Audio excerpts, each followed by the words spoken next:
It is the 6th of May. It's been a fulsome and busy day, and we've been off to oncology today, and there will be the full oncology visit if you want to watch it. We Zoom recorded it all.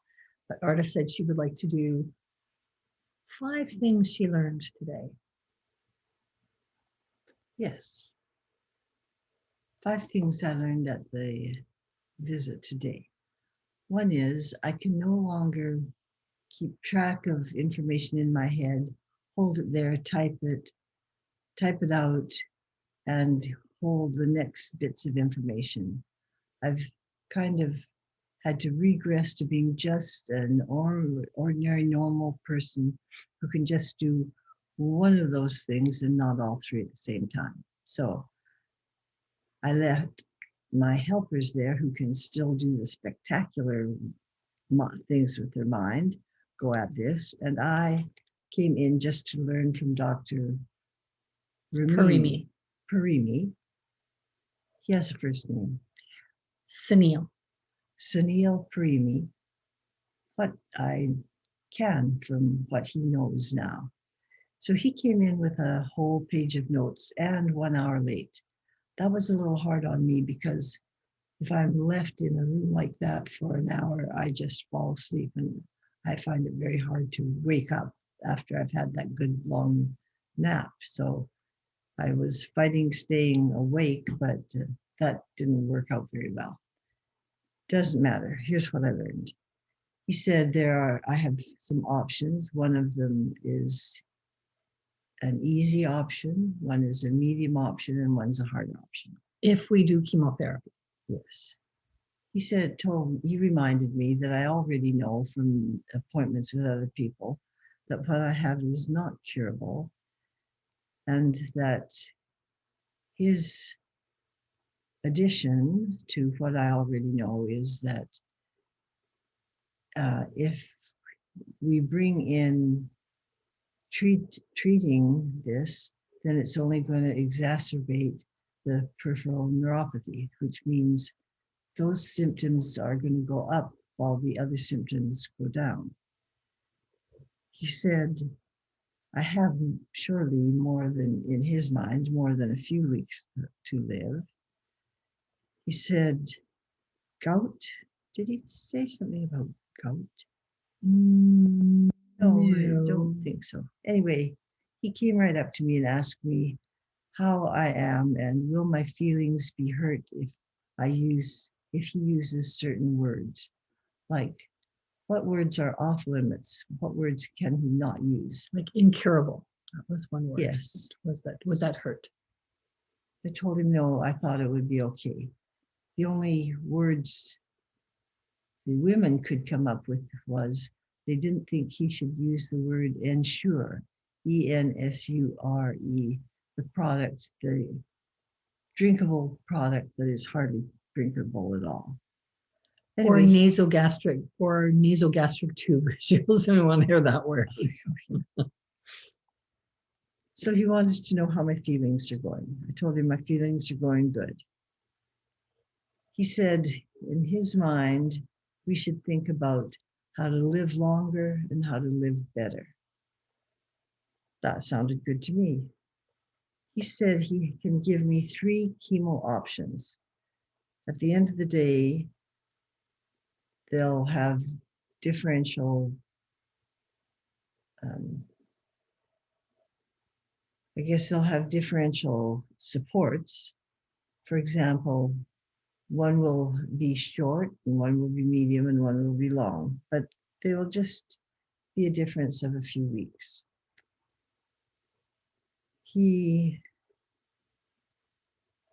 I'd say that pretty well. That's what he told me. Over to you, Rebecca.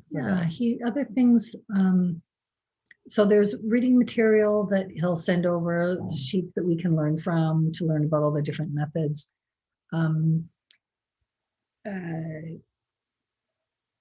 Non-operable, so it's not going to be able to be cut out. He's getting a second opinion from another surgeon, but they're pretty sure it's not resectable.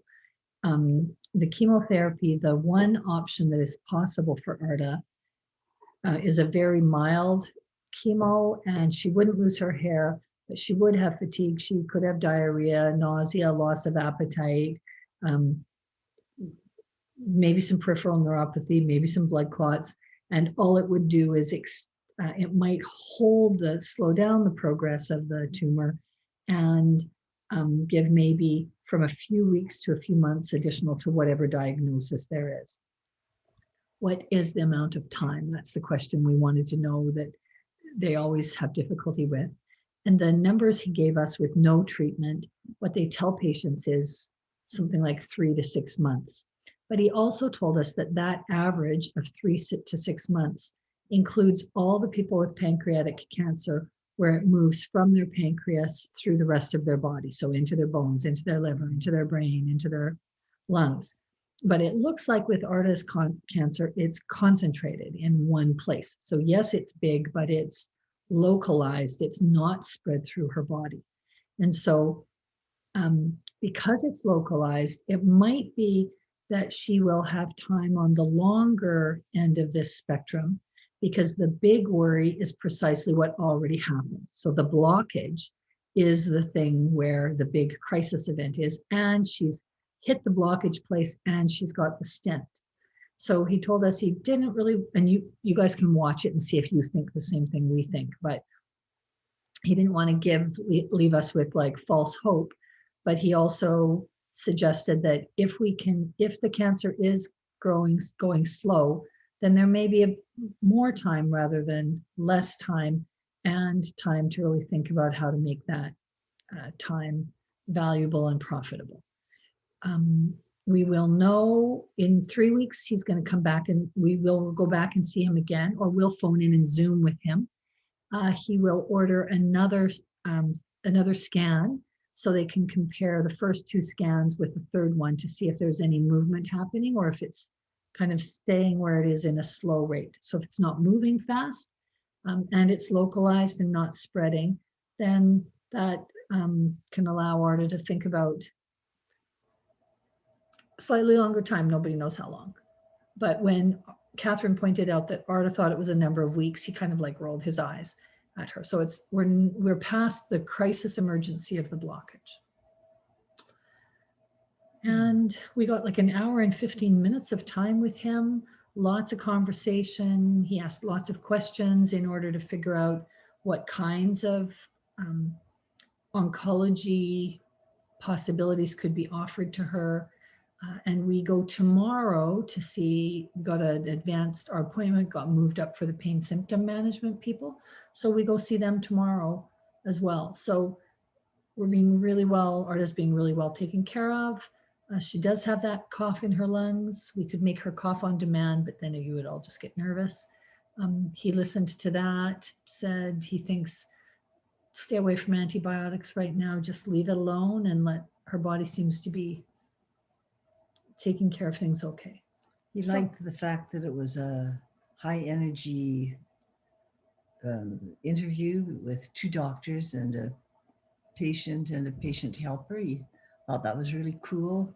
He said, bring it on. He loves technology and he'd never really done much of it in this way. So he said, he's going to tell his patients they should use Zoom. Yep. And we'll say this in the email, but we have both. There's an hour and 15 minutes. If you want to listen to everything that happened with Dr. Primi, you can.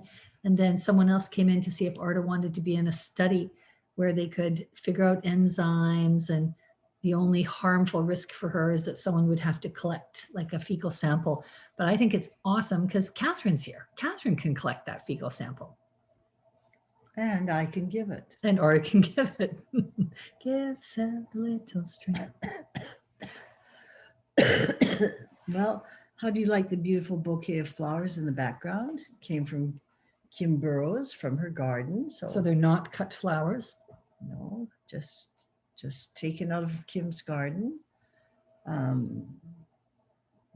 Tomorrow's my birthday eve, because my birthday's on the 7th. So the day before is my birthday eve. So everybody think about what kind of cake you want to bake at your house and eat at your house. At our house, we're having ice cream cake. And we've already had some kind of mystery cakes in the last 2 or 3 days With Mary. with Mary. In fact, just a few minutes ago, Duncan had the lid off and he was taking it around and smelling it. We were The last remaining piece of the chocolate mocha, creme, maple glaze blah, blah, blah, cake that she made. $1,000 cake. Mary left this morning, so she's probably at the lake already as we speak. Catherine is, they got up at 3:30 in the morning and Catherine's been up since then. So Catherine is out. We're all just falling like flies except for Arta. She just sleeps during the doctor's visits. So Oh, that's embarrassing. Oh, well. He should have got there on time. he was an hour late, but he did Oh. stay an hour and 15 minutes. So it's hard And to he know. was very big on being respectful to his patients. He asked a number of times, are you okay? Do you feel I'm being respectful? Would you like me to change? Are you comfortable with this? Am I getting too close? Can I touch you here? Would this be okay? Yeah. Yeah, actually he was He was quite, kind of where you, at the point where we want to say, stop. That's enough. Let's just get on and do this. Just stop being so respectful. Yeah. It was fun. Okay, so So here's the report from happy May 6th. May 6th then. May the 6th be with you. Yeah. Bye.